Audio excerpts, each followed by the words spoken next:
Hey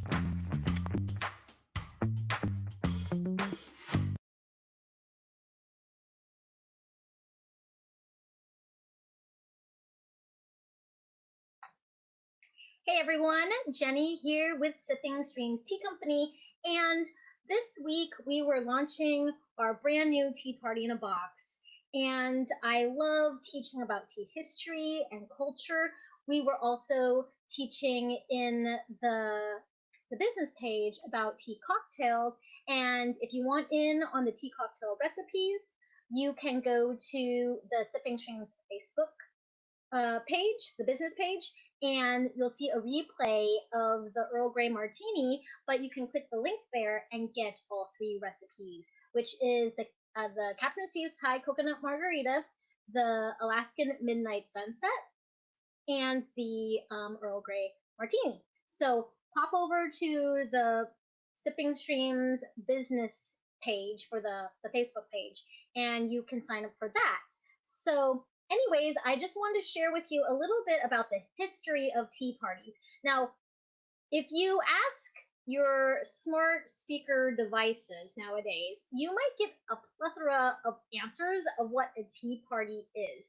And so I wanted to take us back to a little bit of the history of tea parties and what that means globally, especially with this crazy state that we're in across the world. Oh, by the way, tell me hi, let me know where you're watching from.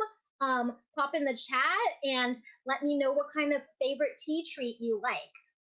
So with this theme of tea parties and with Mother's Day and spring coming up, lots of people like to celebrate and lots of people like to eat. So, why not start off your day with a beautiful tea party?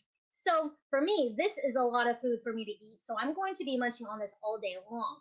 But tea parties are meant to be enjoyed with other people. And so we thought about creating this tea party in a box package so we could ship it to anywhere in the world. So when you're in quarantine, then if you have a spouse or some children with you, you could still have a special occasion, a special event, an experience at home that was quarantine friendly, and you didn't have to go anywhere or go to brunch, and it would be more interactive. But that's how the story of tea parties began. So Catherine of Braganza, a Portuguese princess, married an English king who obviously was too busy running his country and whatever else a king does at that time. But when she came to England, she brought with her the tradition of drinking tea. And if you know that the Portuguese and the Spanish, they have tapas, tiny little cute treats. And in China, or for Hong Kong, we have dim sum, which is the same influence of these tiny little dumplings, pot stickers, steam buns, tarts, things like that. So there are so many different ways you can see having a tea party or a tea treat, whether it's an Asian style or European style influence. And I say European because tea was not a British a British beverage that influenced the rest of the world. In fact, Britain was one of the last places where tea took off. It just happens to be its national beverage. But with Catherine of Braganza, when she came to England, she brought with her dowry tea. And they would practice drinking tea. I mean, not practice, but, just having tea time as this quiet time where people can relax and hang out. And then also we have all these different types of tea sandwiches and treats that were small, dainty little things to tie us over from breakfast to dinner. So I see some of these people saying in the chat, someone says, I want scones. That's funny. Write down what your favorite tea treats are. And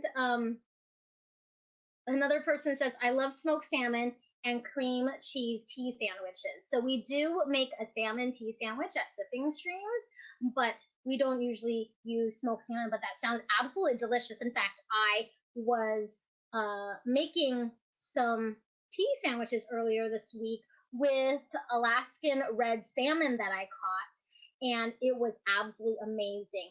I just love the fresh, rich flavor of high quality Alaskan salmon. So yeah. Anyways, so go ahead, write down what your favorite type of tea treat is. Right now, I'm having the African Sunset. It's caffeine free.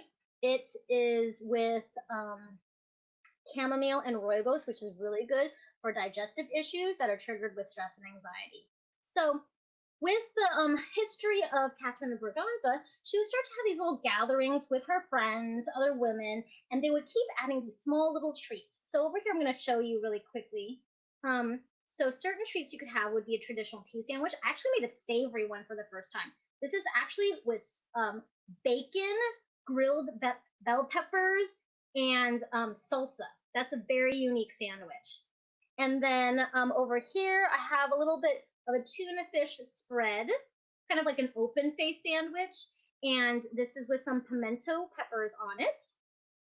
Thank you so much for joining me on Instagram. Ooh, watercress sandwiches. Those are great too. I also have a honey and peanut butter sandwich. And you'll might just notice that this is a different shape tea sandwich. So you can make them in any shapes, triangles, squares, rectangles, whatever you like. So you can make all kinds of tea sandwiches, cucumber tea sandwiches too. And then things that you might want to add are little tiny cakes. So it's been said that Queen Victoria absolutely loved cake. So there's a history of Britain saying, let them have cake. At least, give them their indulgences. So during this time of this new normal that we're going through, it is really important to remember to take some time for yourself, but to really process what you're going through. And sometimes it has to be released in a walk, in reading a book, or even simple as having tea. And I love having tea. In fact, I've actually had a blast with these past 30 days because I get to literally have tea time every day in my home studio teaching you about tea classes. Another traditional treat would be tea cookies. So tea cookies are these like little shortbread tea cookies that might have some nuts in them. These have almonds and with powdered sugar on them. And they can come in all sorts of shapes and sizes if you want. You can kind of shape them.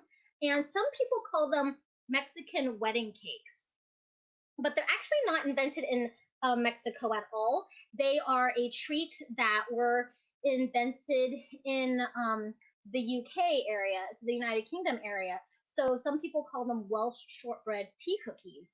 And if you look at the ingredients, they're pretty plain: butter, sugar, maybe some nuts, some oats, and they keep for a very long time because its own ingredients are natural preservatives. Well, you've got butter, you've got sugar, and that can last a really long time. Oh, thank you so much for joining me on Instagram.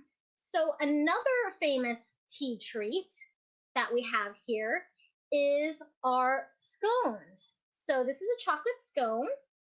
And with this chocolate scone, you can see it's in that traditional scone type shape. Now with this scone type shape, it was actually invented during the times when people would make cakes in the fire pits, and they would bake. It's essentially like how they would bake bread. They'd make it into a circle, and later they would cut them into the shape of kind of like this, like a roundish triangle. But nowadays you'll see them more like flaky biscuits, or sometimes like a cookie, and they'll be shaped before they get baked. But we actually use a traditional European style scone pan at Sipping Streams. And so this was made in the scone pan to make it have its perfect little shape. So if you're wondering, some of you might have noticed, we are now selling scone mixes and tea cookie mixes. We've actually had quite a few people ask us over the years to sell these things. And so we decided what a perfect time to launch those mixes than to offer them with our Tea Party in a Box kit. So our Tea Party in a Box kit will come with scone mix. It's a chocolate cranberry scone mix, a tea cookie mix, so you can make your own tea cookies, recipes, ideas for your own delicious tea sandwiches, and with the place settings and the cups and everything like that you could see here in front of me with the plates and the napkins and plasticware that's really nice and fancy. So that's what typically we think of the history of tea parties. Now, let's move over to colonial America now, okay? So in colonial America, there were taxes that were put on by the British Empire. And if you have ever heard of the East India Tea Company, they were a government instituted, essentially.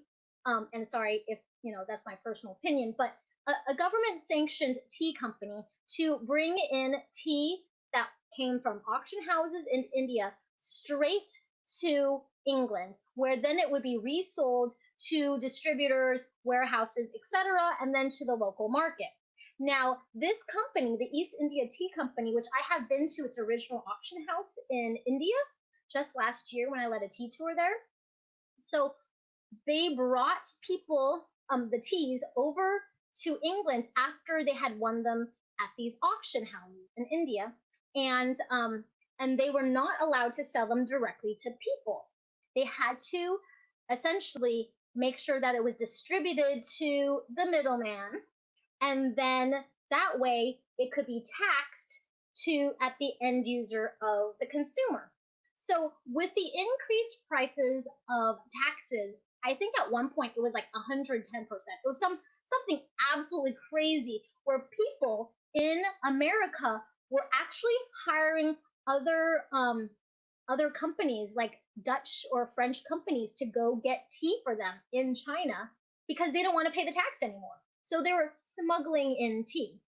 And so when they were smuggling in the tea, and they would keep getting these huge shipments though. Does this now kind of sound familiar? Like this backup at the port kind of sounds like the oil companies with the pandemic that's going on. Is like now that people aren't really moving, we've got a backup of too much oil at these places because it's not being sold because people aren't traveling as much. So there was this backup of tea at the ports. And then because the American colonists didn't want to pay the elaborate taxes because they were buying in smuggled tea, hence the Boston Tea Party. It was like kind of like the final, like, we are not going to be taxed without representation. We didn't ask for these taxes, etc. And so that's why the Boston Tea Party happened. So these people went, dumped out the tea into the ocean, hopefully making a statement to England saying, just take your tea back. We're just going to ship it through the ocean, like naturally to get all the way there. I did read in one article, though, that it probably was low tide when they tried to dump all the crates of tea overboard. And so, unfortunately, it didn't make that much of a statement, but it did really piss off the British, and then hence all the wars that were going on. And then our country, America, started to become its own independent country. So when you think about how crazy the taxes were, keep going up and up and up because of a country who has a ruler who just wants it for themselves, then, it seems a little unfair. Now move to more modern day. If you ask your smart speaker or look up on Wikipedia or something like that, you're going to see all kinds of things about what a tea party is. So you might have remembered in the last, less than 10 years ago, the tax enough already party, right? The Tea Party in America. So when I was looking up the history of the Tea Party, it's very interesting how one woman who wanted to have tea time for her friends to grow into this elaborate fun time of mindfulness and community building and relationship building and having all sorts of fun treats, of course, became changed in what they would call a tea party later on for political reasons. And then even in now that we are the United States of America, even with taxation that's still going on, and how when you look up the word tea party, it is about political things. But why can't we bring it back down? Why can we not bring it back down and just enjoy tea for what it is? Originally, tea was a beverage that was discovered in China to help you stay calm and help you stay focused. And if we go back to the core reason of why people drink tea or why people have tea parties as in the traditional Thank you, Catherine of Braganza, Portuguese princess who became, moved to England. Thank you so much for even doing that and bringing something fun out of tea. So next week, if you tune in, I'm going to be doing a series in the Facebook page and the Facebook group all about tea party treats. So you won't want to miss that because I'll be talking more about elaborate tea, sandwiches, and treats, and the history of that too. For those of you who don't know what's going on right now, and you see this tray, this is something that we are shipping to anywhere in the country. We're sending out these quarantine friendly, especially for Mother's Day, these tea party in a kit boxes where you can make your own tea sandwiches. We'll send you the scone mix, we'll send you the tea cookie mix. So if anybody wants one out there, what does this look like? Does this look like something you'd be interested in? Definitely message us, let us know. It's available on our website. And if you're in the local Fairbanks area, we're actually doing a special deal just for the Fairbanks, North Pole, Eielson, Fort Wainwright area, where we're actually going to deliver a home tea party, all ready to go with all the food and all the treats and the tea and the honey. We have this cute little honey bear. I'm not exactly sure where he is. Oh, here he is.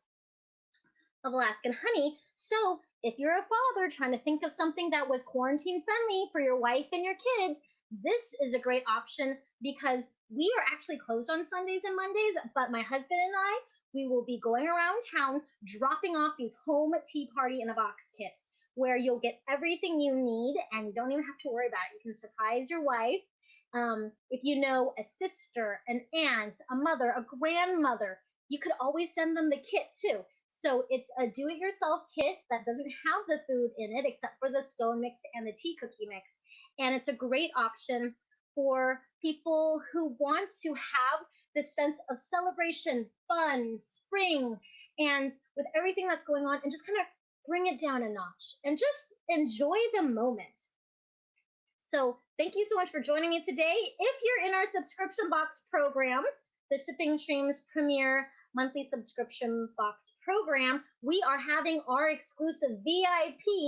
So in case you're wondering what all these things are that are around me, VIP shopping spree, our virtual shopping spree. So definitely check out your email. If you're part of our Sipping Streams Premier subscription box, I will be demonstrating our new product line this spring. I will be showing off our wonderful new teaware, and they'll be at deeply discounted prices just for that day. So definitely hop in to the Sipping Streams monthly subscription box program to get in on the amazing deals, the free teachings, and we would love for you to join our fun-filled community of tea drinkers and lovers. Thank you so much, everyone. I'll catch you next time.